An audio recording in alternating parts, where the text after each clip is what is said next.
Tommy, they put the picture up of, which they, I guess you had on your website, of me and you on your motorcycle. This is when I went over to meet Tommy, because I hadn't, well, we met briefly at San Diego when we first were talking about getting things, and that's when we spoke to Marvel about maybe doing it with Marvel, and we decided to go with Image in the end. And I then went to see him at his studio, and then we were doing some photographs, and he drives, is it a Harley you've got? He drives a big motorcycle around all over the place. Is it a Harley? I ride a Yamaha. A Yamaha. As I said, it's a Yamaha, and it shows you how much I know. But there's some of Tommy's props, and we went out riding around. This is quite pathetic for men of our age. Riding around on the little lanes nearby, pretending to shoot people, pretending we were gangsters for a while. And despite the fact the toy machine gun, it was clearly a toy because it had a big red bobble on the end, so that the local police wouldn't just take us out with a headshot when they saw us coming. Maybe go for a leg or an arm, I guess. But it is a very kind of like, where Tommy is, it's quite rural. I mean, it's very near a big city, but it's quite good. So you can ride around with a gun out and not get shot. Incredible. And I think that's one of the reasons you moved there, isn't it, Tommy?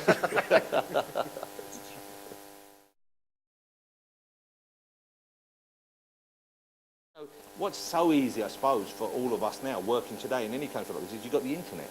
So when I'm writing, if I want to check something, boom, and literally 3 clicks, and you've got 2 pages on gangster slang of the 1920s. You know, it's there.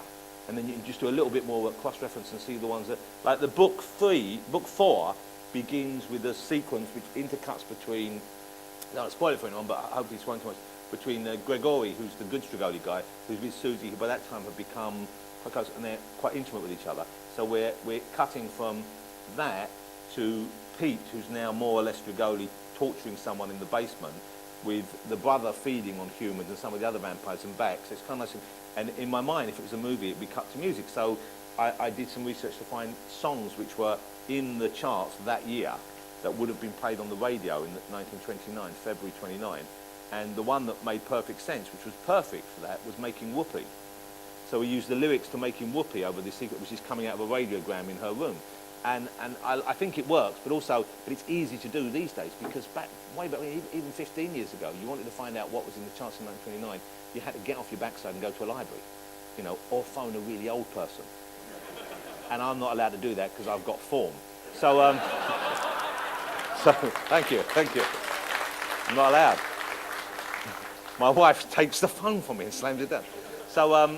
So, but you can research it, and but I do think it's worth doing that research. It's not necessarily that much more work, but you put a little bit more into it, and it pays dividends for us, and you just feel. I mean, I made a mistake in book 1 by not researching slowly, because I kind of guessed. I guessed where space begun, and I put 13 miles above New York, and space doesn't begin at 13 miles. Who knew? You know? Turns out the internet knew.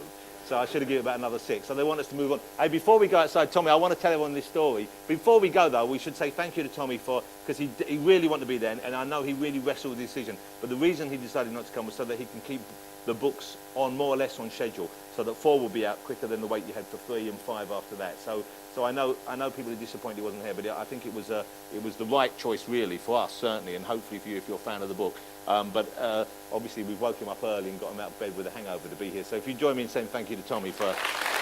Thanks, Tommy. You're a mensch.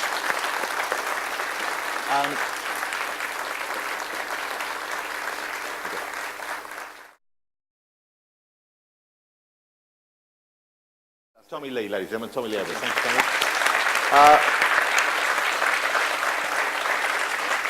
I'm gonna sign more or less anything you'd like me to sign. If you'd like me to sign something outside. Before we do though, I'm gonna share a story. I can't.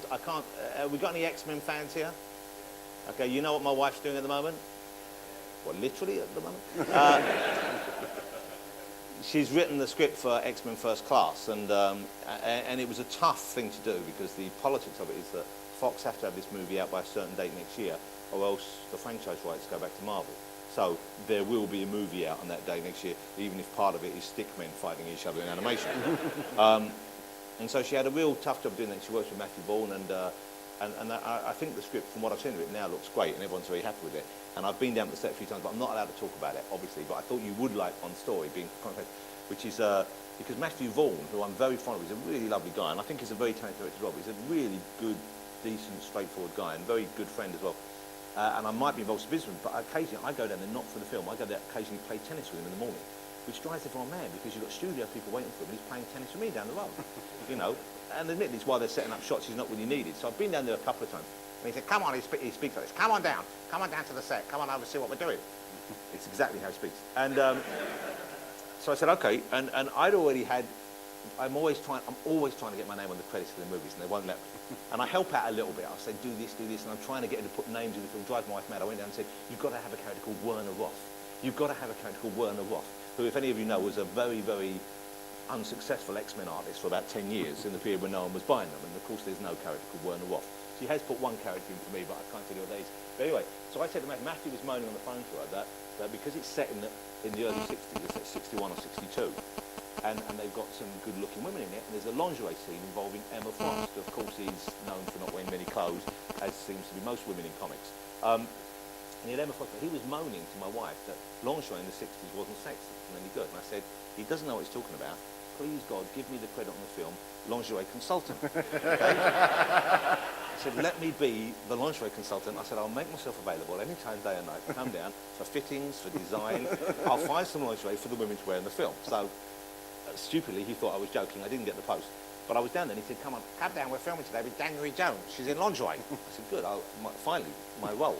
So we went straight in there. And bearing in mind, Matthew is not one who's socially, he's quite inept. You know, he says stuff to people that upsets people all the time. But he had flu once, and the first time I interviewed him from Russell Brand, he had flu and Russell walked in and he just went, don't touch me. And Russell thought it was some sort of personal, but he didn't want to give him flu. But whereas most of us would say, oh, nice to meet you. By the way, I've got flu. Let's not shake hands. He just went, don't touch me. So that's kind of what he liked. So he went in the room and January Jones walks in and she looks stunning. If you know from Mad Men, she's a beautiful woman and she was wearing a lingerie type top, a kind of bustier type thing like that. And it's a scene involving a Russian colonel. I can't give too much away. But when they're filming it, and this is the disappointing truth of filmmaking, kids, is she's wearing a lovely lingerie top, but from below she's got huge sweatpants on and Ugg boots. So I've never met this woman. And Matthew said, what's a gusset? I said, what's a gusset? I'm like a pant. There's no such thing. I said, yeah, all pants have got a gusset. I don't have a pant without a gusset. I said, in fact, some briefcases have gusset. I believe it's when seams meet. He said, there's no such thing. I said, there is a gusset. He went, you're trying to trick me. I said, what value is there me in tricking you into thinking there's such a word as a gusset if it doesn't exist? When's that going to pay out any dividends? So no. So this woman walks on, haven't met, and the first thing he shouts at her is, January, what's a gusset? So she's just about to, a fairly important scene in the movie. She went, well, I don't know. Is that a trick question? He went, he thinks you're wearing one. I'm going, don't get me involved in this. He just went, who are you? Why am I wearing a gusset? So then I have to explain to this stranger what the underneath of her pants are while I'm standing there sweating in front of a bunch of snickering crew members. And also he got it wrong. He said, what's a glisset? As well, which sounded horribly sexual as well. So that's the only story I had from the X-Men movie for you. But I did see one other sequence being shot there. I saw a fight sequence being done with James McAvoy and Michael Fassbender as Magneto and young Professor, which looked awesome. So I think it's going to be the best. I think it's going to be better even than the first two Bryan Singer X-Men movies. I really do. So I'm really psyched about it. That's what I say. So I'll see you outside, guys. Thanks for coming. Barry. Good to see you.